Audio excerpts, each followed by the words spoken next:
Here's what happened round 11 in the FIA MX1 MX2 Motocross World Championship.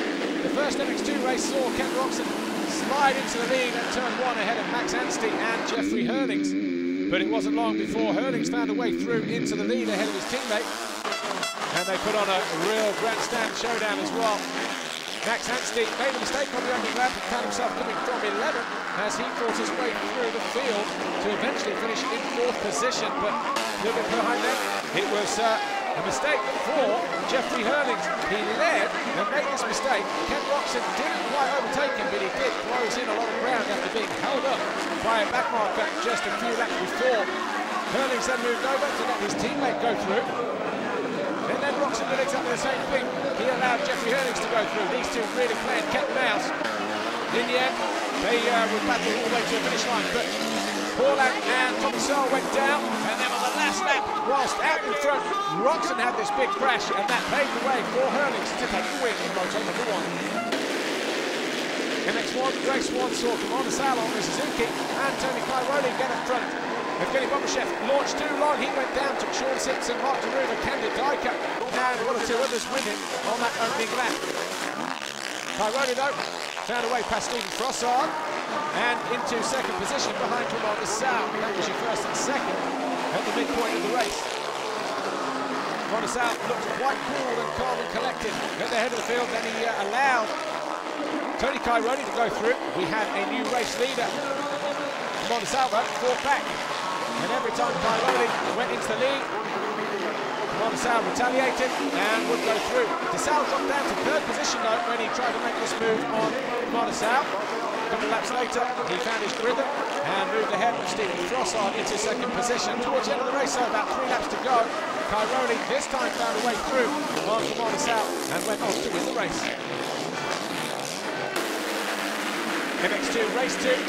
And once again, it was the KTMs who carved their way into the league, giving Gauthier Paulin absolutely nowhere to go.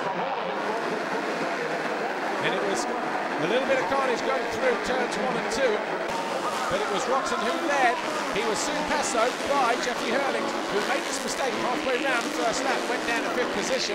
But by the time he'd reached the end of that 1st lap, he was already 3rd, and then set about closing down his teammate, Ken Roczen. Wasn't long before he found a way through, 3 laps in fact. And we thought we'd get a grandstand finish like we did in moto number 1, but in the end, it was Hurlings who went on to win easily.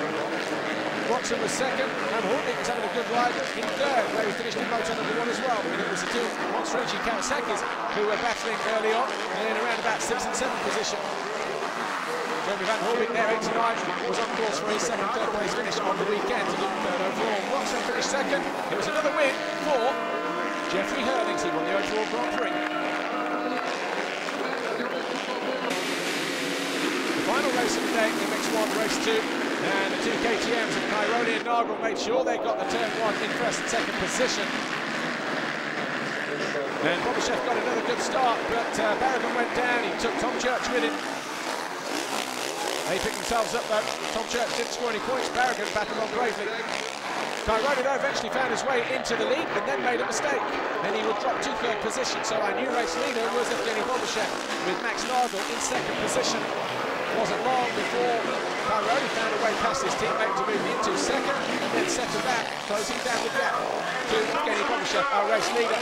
A mistake prior to this corner left Bobashev with a poor line choice going to the turn, and that was Cairoli into the lead.